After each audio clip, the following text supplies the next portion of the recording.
parcourait toutes les villes et les villages, enseignant dans les synagogues, prêchant la bonne nouvelle du royaume et guérissant toute maladie et toute infirmité. Voyant la foule, Jésus fut saisi de compassion pour elle, parce qu'elle était languissante et abattue, comme des brebis qui n'ont point de berger. Alors il dit à ses disciples, « La moisson est grande, mais il y a peu d'ouvriers. Priez donc le maître de la moisson d'envoyer des ouvriers à sa moisson. » C'est la même compassion de Jésus-Christ qui pousse aujourd'hui tant de mères à prier pour la vocation de leurs enfants, tant de femmes dans le monde entier qui cherchent à être fidèles à la demande de Jésus, et tant de familles et fidèles à mettre en pratique l'appel divin. Priez donc le maître de la moisson d'envoyer des ouvriers à sa moisson. Les sœurs du Canet m'ont proposé de participer aux 40 heures, il y a 2 ans maintenant. Et ayant dans ma famille des religieux, des religieuses, un prêtre, j'ai pas longtemps hésité et même j'ai été attirée par ce projet parce que je sais, je crois, de par justement la présence de religieux dans ma famille, je sais l'importance qu'ils ont dans le cœur de Dieu et la puissance de leur prière.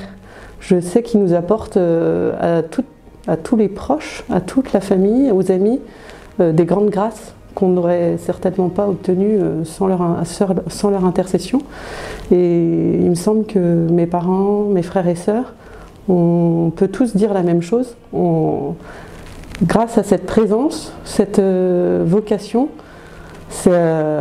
on n'aime plus de bénédiction, ce qui vient sur nous, vraiment des grandes grâces. Et comme leur prière nous accompagne tous les jours, voilà, à notre tour, on prie pour eux, alors voilà, un peu en famille avec les enfants. Et les 40 heures, la proposition des 40 heures, c'était vraiment, ça correspondait à tout. C'est un temps particulier où on s'unit tous, plusieurs familles, plusieurs mamans, pour répondre aux prières qu'eux nous donnent. C'est les offrir nous aussi, prier particulièrement pour que leur vocation soit forte, qu'elle relève les petites contrariétés ou les hésitations dans les vocations, voilà, que ça les aide aussi au quotidien. Et puis, une grande chose qu'on demande, mais très humblement, c'est si le bon Dieu veut prendre dans nos familles aussi des ouvriers pour la moisson, voilà, qu'on soit prêts nous aussi à l'accepter et qu'on les donne même volontiers, qu'on sache donner en retour. Présence et dévouement, 2 mots qui résument parfaitement ce que représente pour moi la vie au quotidien avec la communauté des pères et des sœurs. J'apprécie leur écoute et leur disponibilité permanente. Ceux d'hommes et de femmes dont l'habit témoigne qu'ils sont religieux, mais l'habit n'est qu'un petit signe. Il y a leur sourire et cette sollicitude bienveillante et discrète et qui transparaît sur leur visage. Sans eux, la vie à la paroisse ne serait pas pareille. J'ai réalisé qu'il était important de prier pour les vocations religieuses et sacerdotales quand j'ai vu qu'ailleurs, tout près de chez nous, il est très difficile de rencontrer un prêtre ou des religieuses. Ma sœur, qui vit dans un petit village pas très loin d'ici, il y a une belle église qui trône au milieu de leur place. Ils ont une messe 1 fois dans l'année, pour une seule raison, la désertification de l'église. Chez nous, au Luc et au Canet, nous avons une grande chance d'avoir la communauté des pères et des sœurs. Nous avons une vie paroissiale tellement riche. Une école avec les sœurs qui enseignent, les prêtres toujours présents, des activités pour les adultes, les jeunes et les enfants, et des messes tous les jours. Nous ne pouvons pas nous contenter d'avoir des prêtres et des sœurs. Nous avons aussi une obligation de prier pour les vocations sacerdotales et religieuses. Si nous, mères de famille, nous qui sommes des piliers de notre foyer, nous qui nous avons donné à des enfants à cette société, c'est à nous de prier le bon Dieu pour qu'il nous écoute et qu'il exauce les prières en nous accordant des vocations sacerdotales et religieuses. Si nous, mères de famille, ne prions pas pour les vocations sacerdotales et religieuses, qui le fera ? Bonjour, donc on m'a demandé de vous exprimer ma pensée sur l'adoration, ce qu'est l'adoration. Mon parcours a été le suivant, il y a une dizaine d'années, j'ai découvert grâce aux sœurs de la paroisse ce qu'était l'adoration. Je ne savais même pas ce qu'était un Saint-Sacrement. Et donc j'ai appris au fur et à mesure à me mettre à genoux et à me laisser guider par la voix du Seigneur, la grâce qu'il voulait bien m'accorder. Et j'ai compris que j'étais face à la présence réelle du Seigneur.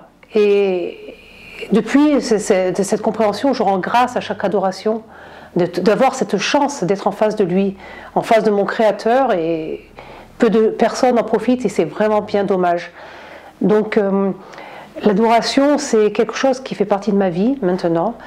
Et au sein de la paroisse, nous avons créé également un groupe de femmes adoratrices qui se réunit une fois par mois. Nous avons la possibilité donc de prier pendant 1 heure devant le Saint-Sacrement. Et là, nous pouvons exprimer toutes nos demandes. Nous vous rendons grâce, nous adorons et nous nous laissons guider par le Seigneur. Voilà, donc cette possibilité que nous avons avec les femmes adoratrices rejoint maintenant un autre groupe. Il a été naturel d'y adhérer, c'est le groupe des 40 heures. Donc c'est un niveau de prière maintenant international, puisque ça se retrouve dans différents pays du monde, en Argentine, au Pérou, aux États-Unis, au Brésil, en Espagne, en France, etc. Et cette union de prière est importante parce que nous nous retrouvons toutes ces femmes laïques ou religieuses à genoux devant le Saint-Sacrement pour implorer le Seigneur de nous donner des pasteurs, des vocations sacerdotales et religieuses. Donc le Seigneur a dit il faut demander, vous obtiendrez, demander, vous obtiendrez. Donc c'est l'occasion d'y être, de se mettre à genoux et d'implorer le Seigneur de nous envoyer des pasteurs. Et c'est 1 fois par mois, vous avez la possibilité de vous réunir spirituellement. Et ce n'est pas très contraignant parce qu'en fait, si vous ne pouvez pas vous mettre devant un Saint-Sacrement, éventuellement vous pouvez, pendant votre heure de travail, vous retrouver et offrir 1 heure de travail pour les vocations sacerdotales et religieuses. Donc je vous invite grandement, essayez, vous verrez, vous ne serez pas déçus. Les vocations naissent dans la prière et de la prière. Nous vous proposons de nous rejoindre aux 40 heures d'oraison continuelle, les 14, 15 et 16 de chaque mois, chacune offrant 1 heure de prière. Votre prière sera précieuse pour porter les jeunes que le Seigneur appelle.